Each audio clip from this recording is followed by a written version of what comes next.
कुठल्याही प्रकारची ह्या भारत देशामध्ये प्रतिष्ठा नाही.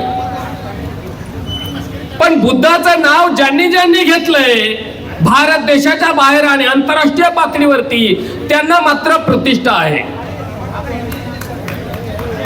भारतामध्ये आम्ही बौद्ध धर्माचं पालन करतो. बौद्ध धर्माची दीक्षा बाबासाहेबांनी आम्हाला दिली. परंतु आजही आमच्या सोबत या ठिकाणची ब्राह्मणी व्यवस्था अस्पृश्यतेचा व्यवहार करते. या उलट ज्या वेळेला अटल बिहारी वाजपेयी किंवा नीता अंबानी परदेशामध्ये इनोमध्ये जाते त्यावेळेला त्या ठिकाणी अभिवादन करताना ते सांगतात मी बुद्धाच्या देशातून आलोय. नीता अंबानी म्हणते मी बुद्धाच्या देशातून आले. असं म्हणल्यानंतर त्या युनोतले लोक त्यांना मान सन्मान देतात. ज्या वेळेला कलकत्ता या ठिकाणी आंतरराष्ट्रीय फुटबॉलपटू मेसी येतो त्यावेळेला देहबाबाच्या मिसेस त्यांना पदम पाणीचं तैलचित्र देतात. त्यावेळेला त्यांना प्रतिष्ठा भेटते. ते असा दावा करू शकत नाहीत.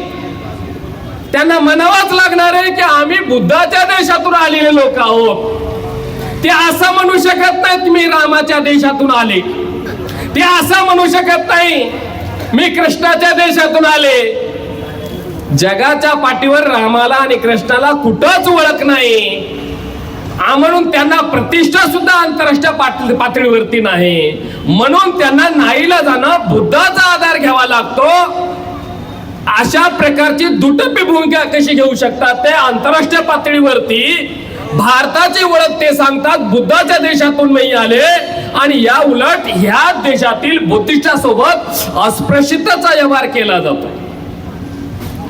मग आंतरराष्ट्रीय पातळीवरती मोठ्या पद्धतीनं बुद्धाला प्रतिष्ठा आहे. बुद्धाच्या देशाला प्रतिष्ठा आहे. ज्या देशामध्ये बुद्धाने जन्म घेतलाय त्या देशाला प्रतिष्ठा आहे.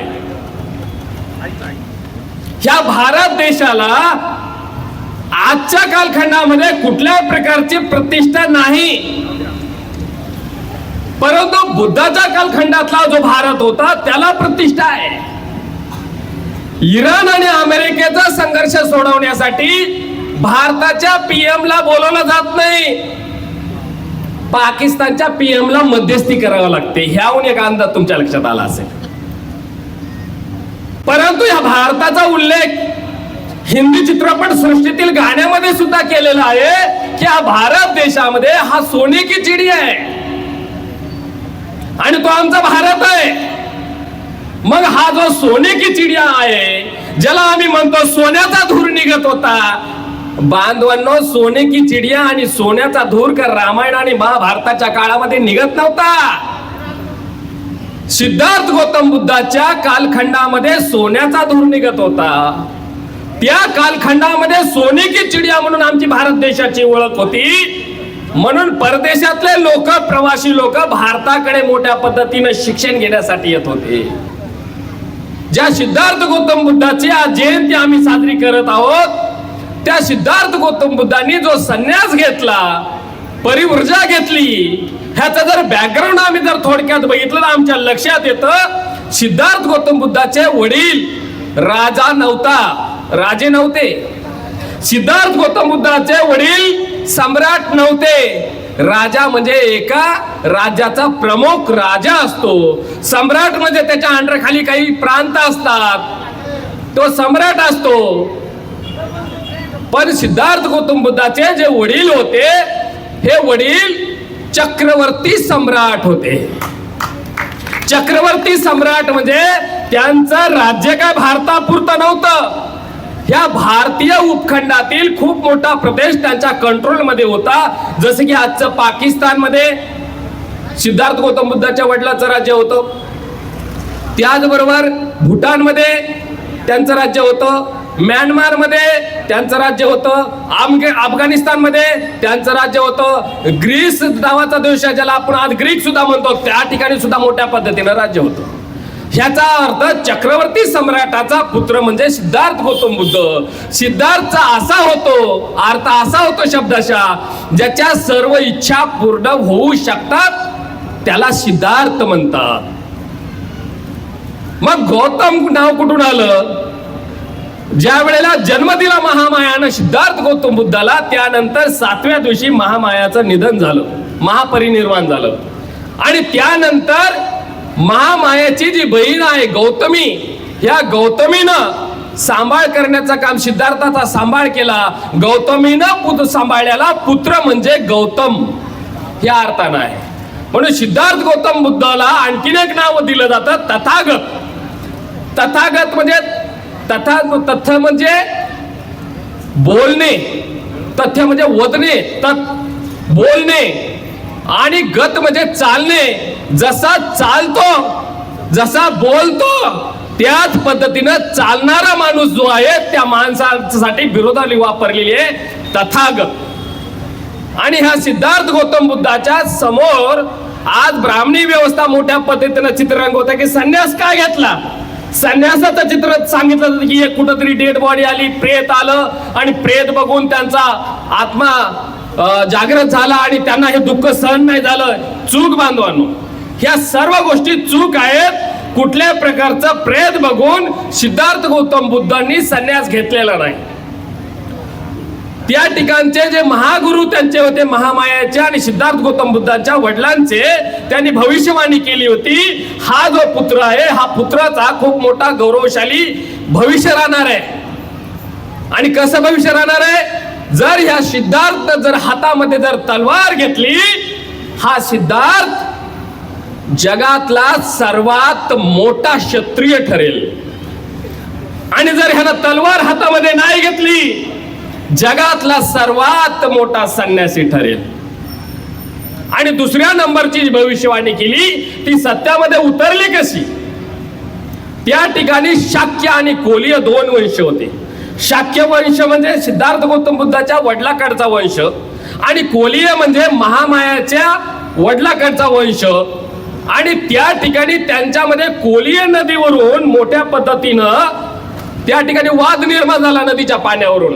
आणि ज्या वेळेला नदीच्या पाण्याचा वाद खूप मोठ्या पद्धतीनं पेटला आणि युद्धाचा प्रसंग आला, त्यावेळेला ह्या युद्धामध्ये मारले जाणारे लोक एक तर आईकडचे असतील किंवा वडिलाकडचे असतील, ह्याची भविष्य त्यांना स्पष्टपणे सिद्धार्थ गौतम बुद्धाच्या लक्षात आलं. आणि म्हणून त्यांना तो रक्तपात आपल्या लोकांचा नको होता. सिद्धार्थ गौतम बुद्धापासून तर बाबासाहेबांपर्यंतच्या सर्व महापुरुषांना संघर्ष मान्य होता, पण तो संघर्ष आपापसातला मान्य नव्हता. ही परंपरा सिद्धार्थ गौतम बुद्धाची बांधवांना. आणि आपापसातल्या संघर्षाला बिलकुल संमती नव्हती. आणि म्हणून हा संघर्ष टाळण्यासाठी त्यांच्या पुढे दोनच पर्याय दिले होते. एक तर तुम्ही युद्ध करा, आणि त्या ठिकाणचा शाक्याचा जो शाक्य सदस्य असल्यामुळे सिद्धार्थ गौतम बुद्ध एक तर त्या युद्धाला परवानगी देणं त्याच्यावरती बंधनकारक होतं. जर युद्धाला परवानगी द्यायची नसेल तर तुम्हाला संन्यास घ्यावा लागेल, ग्रह त्याग करावा लागेल. आणि 4 महिन्याच्या बाळाला आणि पत्नीला सोडून सिद्धार्थ गौतम बुद्ध परदेशामध्ये बाहेर जातात, वनामध्ये जातात, आणि त्या ठिकाणी 6 वर्ष तपश्चर्या करतात, परंतु त्यांच्या हाती लागत नाही काहीच. त्यानंतर बोधी वृक्षाच्या खाली ज्या वेळेला बसतात त्यावेळेला त्यांना ज्ञानप्राप्ती होते. त्याच्या डिटेल्समध्ये मी जात नाही, फक्त मुद्दे महत्वाचे समजून घ्या की त्यांनी सर्वात महत्वाची गोष्ट सांगितली, मी सिद्धार्थ गौतम बुद्धाला भारतातला नाही जगातला पहिला मानसशास्त्रज्ञ म्हणतो. कारण दुःख कशामुळे होतं, दुःखाचं मूळ कारण काय, दुःखाचे प्रकार कोणते आहेत आणि त्यावरचे निवारण कसा करता येईल ह्याची सैद्धांतिक मांडणी, विज्ञानवादी मांडणी सर्वात अगोदर ह्या जगामध्ये कोणी केली असेल तर त्याचा सिद्धार्थ गौतम बुद्धाने केलेले बांधवांनो. अल्बर्ट एलिस वगैरे नंतर याचा कालखंड आहे तो. सर्वात अगोदर सिद्धार्थ गौतम बुद्धाने केली आणि त्यांनी 3 दुःख सांगितले. नंबर 1चं दुःख सांगितलं नैसर्गिक दुःख, नंबर 2चं सांगितलंय सामाजिक दुःख, आणि नंबर 3चं दुःख सांगितलंय वैयक्तिक दुःख.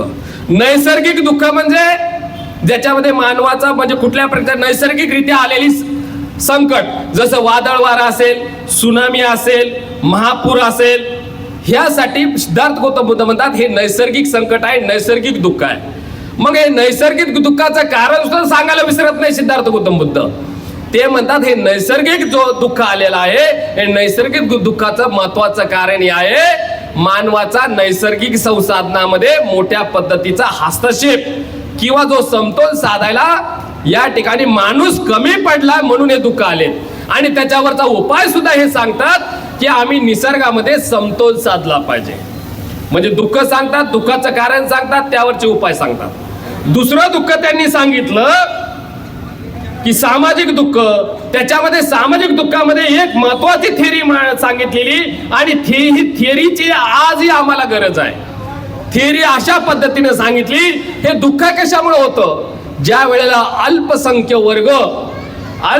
वर्ग बहुसंख्य वर्गावरती राज्य करतो, वर्चस्व गाजवतो, त्यांची संस्कृती लागतो, त्यावेळेला निर्माण झालेलं जे दुःख आहे ते दुःख म्हणजे सामाजिक दुःख आहे.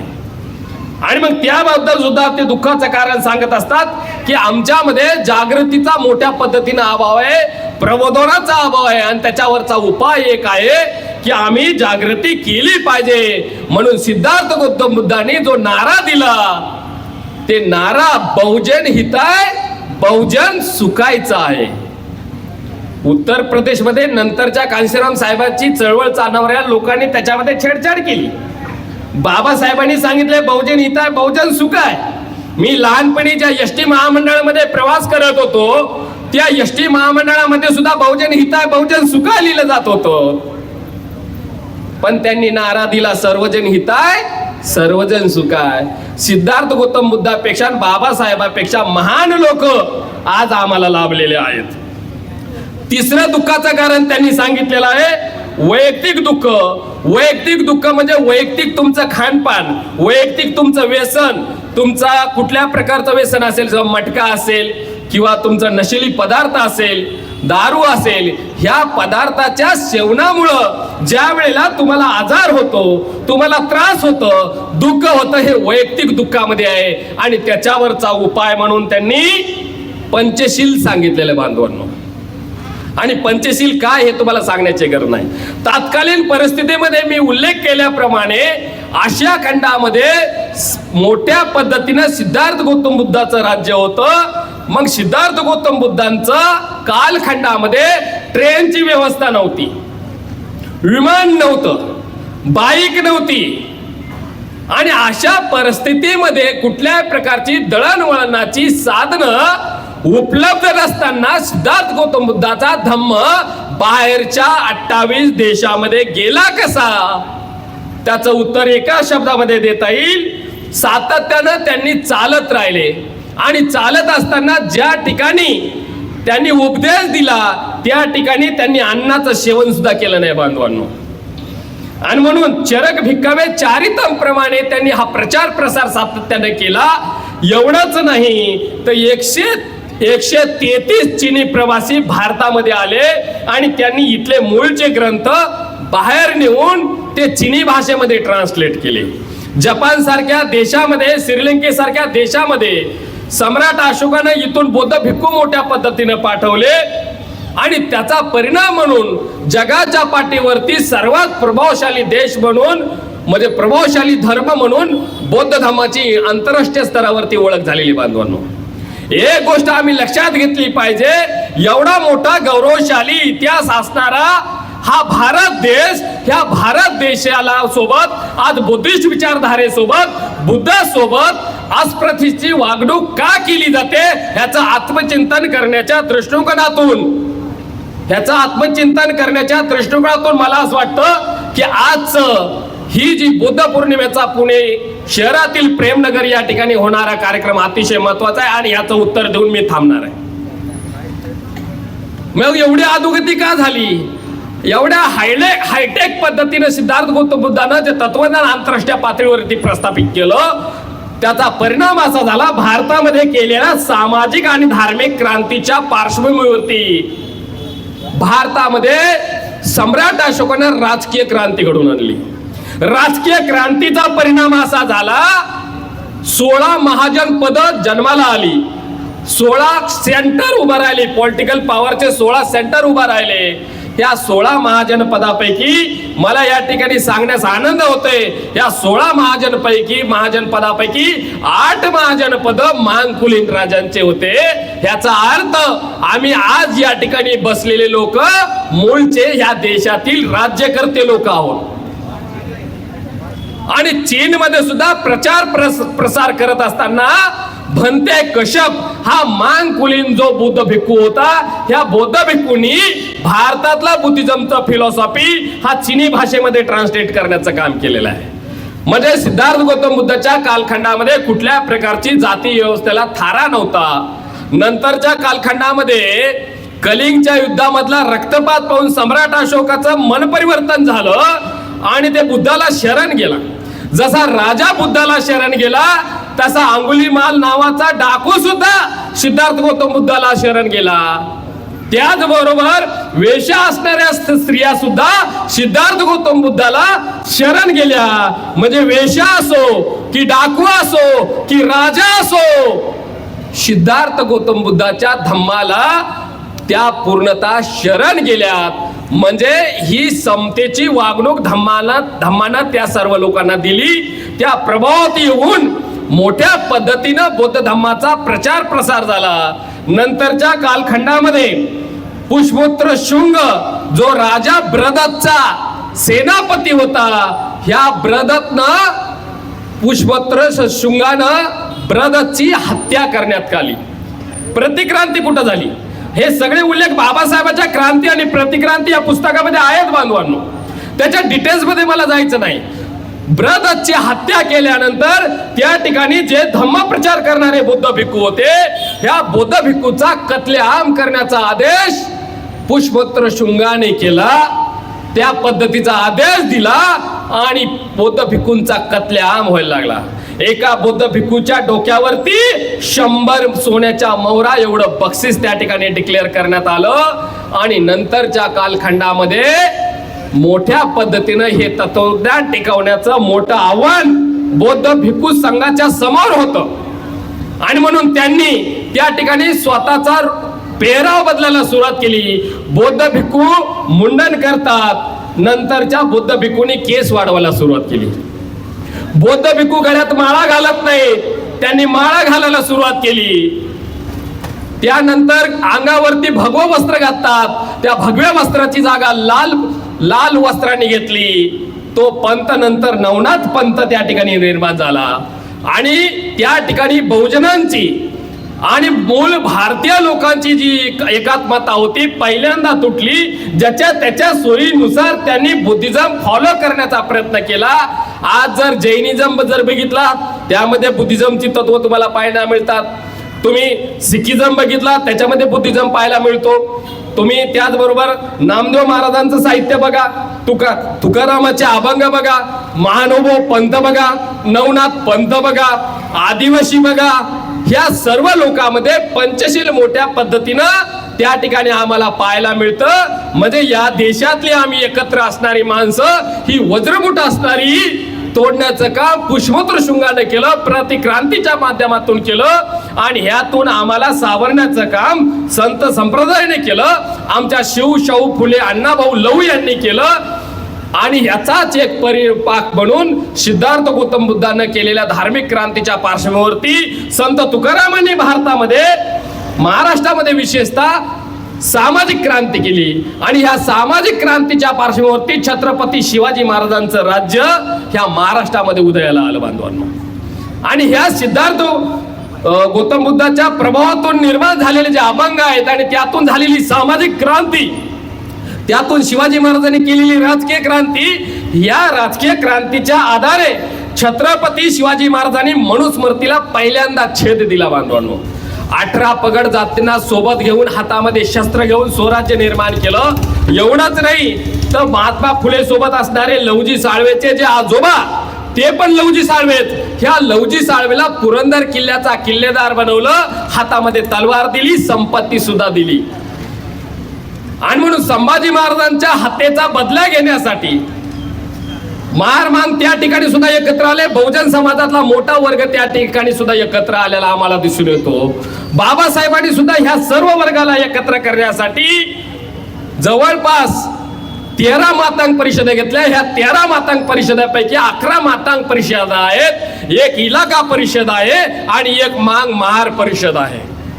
मग आज आम्ही एकमेकांसोबत भांडतोत का, हा मूळचा मुद्दा आहे. आज आम्ही आमच्या सिद्धार्थ गौतम बुद्धाचा जय जयकार करतो, आमच्या महापुरुषाचा जय जयकार करतो, पण महापुरुषांना अपेक्षित असणारं कार्य आजही आम्ही तयार नाहीत, पूर्ण करायला तयार नाहीत. मग कार्य काय, कोणाचं काय FD करायचं काम होतं का, कोणाचा प्लॉट बांधून द्यायचं काम होतं का, कोणाचं घर बांधून द्यायचं काम होतं का, नाही बांधवांनो. चार्वाकापासून सिद्धार्थ गौतम बुद्धापासून वारकरी संप्रदायापासून सर्व महापुरुषांचं एकच स्वप्न होतं, या देशामध्ये समता, स्वातंत्र्य, बंधुत्व आणि न्याय प्रस्थापित झाला पाहिजे आणि त्यावर आधारित समाज आणि राष्ट्राची उभारणी झाली पाहिजे, ज्या पद्धतीनं सम्राट अशोकाने केली होती. ज्या पद्धतीनं सम्राट अशोकाच्या कालखंडामध्ये शैक्षणिक परिवर्तन झालं, विक्रमशिला असेल, नालंदा असेल, तक्षशिला असेल, नुसत्या तक्षशिलाचं जर वर्णन केलं तर 7 किलोमीटर लांबीची भिंत त्याला होती आणि रुंदी त्याची 6 किलोमीटर होती. एका विद्यापीठामध्ये जवळपास 1,500 प्राध्यापक असायचे, 1,500 प्राध्यापक असायचे आणि एका विद्यापीठामध्ये विद्यार्थ्यांची संख्या 10,000 असायची आणि ह्यातले बहुतांश विद्यार्थी हे बाहेरचे असायचे. आज आम्ही जसं कौतुकानं म्हणतो हा लंडन रिटर्न आहे, हा अमेरिका रिटर्न आहे, त्यावेळेला लंडन रिटर्न आणि अमेरिका रिटर्न नव्हतं, त्यावेळेला फक्त एकच होतं, Takshashila return, Nalanda return, Vikramshila return, म्हणजे भारत रिटर्न. ती प्रतिष्ठा आम्हाला होती बांधवांनो.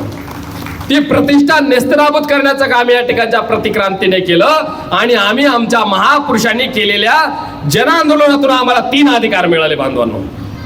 या 3 अधिकारामध्ये सगळ्यात महत्वाचा अधिकार आमचा शिक्षणाचा अधिकार, नंबर 2चा अधिकार आमचा आरक्षणाचा अधिकार आणि नंबर 3री एक गोष्ट आम्हाला मिळाली ती म्हणजे घटना संवैधानिक अधिकार.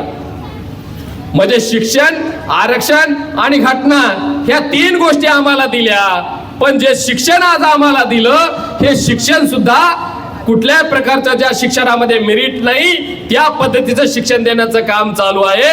शिक्षणाच्या खाजगीकरणाच्या माध्यमातून आमच्या लेकरा बाळांचं नुकसान करण्याचं या ठिकाणचं काम चालू आहे. महाराष्ट्रातील कुठल्याही पालकांनी ही मागणी केली नव्हती आमच्या लेकरांना खिचडी द्या. पालकांनी, विद्यार्थ्यांनी मागणी कधीच केली नव्हती की आमच्या विद्यार्थ्यांना 8वी पर्यंत परीक्षाच घेऊ नका. परंतु आता 8वी पर्यंत परीक्षा नाही. मला चांगलं आठवते, आम्ही शेतकऱ्याचे पोरं हातामध्ये आम्ही खताच्या थैल्या घेऊन जायचे आणि खताच्या थैल्यामध्ये वही, पेन, पुस्तक असायचं.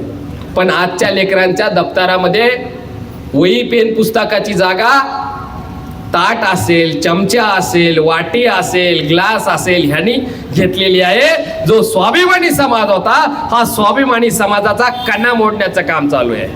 आम्ही शाळेमध्ये असताना मुख्याध्यापकाच्या कॅबिनला ज्या वेळेला जायचं, क्लास टीचरच्या कॅबिनला ज्या वेळेला जायचं, आमचे क्लास टीचर टाचन काढत बसायचे नोट्स शिकवण्यासाठी. आज मुख्याध्यापकाच्या कॅबिनला गेल्यानंतर मुख्याध्यापक हिशोब करत असतो.